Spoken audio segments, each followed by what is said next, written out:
Дүкендегі апельсиндер қапшықтарға салынған. Әр қапшықтың массасы 2 килограммға тең. 3 қапшықтағы апельсиндердің бағасын қалай білуге болады?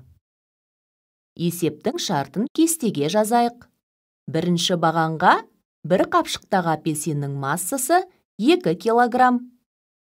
Екінші бағанға қапшықтар саны 3 дана. Ең соңғы бағанға сұрақ белгісін қоямыз. Себебі 3 қапшықтағы барлық апельсиндердің массасын білмейміз. Оны табу керек.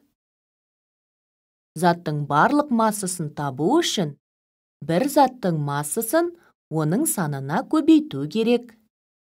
2-ні 3-ке көбейтсек, тең болады 6. Жауабы барлығы 6 килограмм.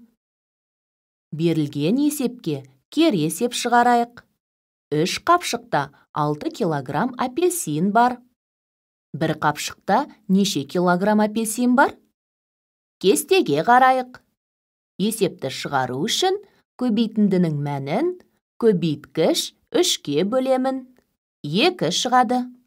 Жауабы 1 қапшықта 2 килограмм апельсин бар.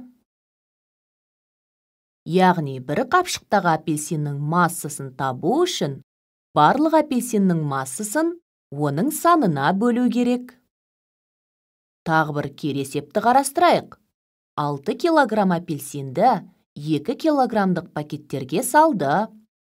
Сонда апельсин салынған пакеттердің саны қанша? Есепті шешу үшін көбейтіндінің мәні 6-ны белгілі көбейткіш 2-ге бөлу керек. Шығады 3.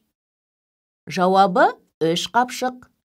Ендеше қапшық санын табу үшін жалпы массаны бір қапшықтың массасына бөлу керек.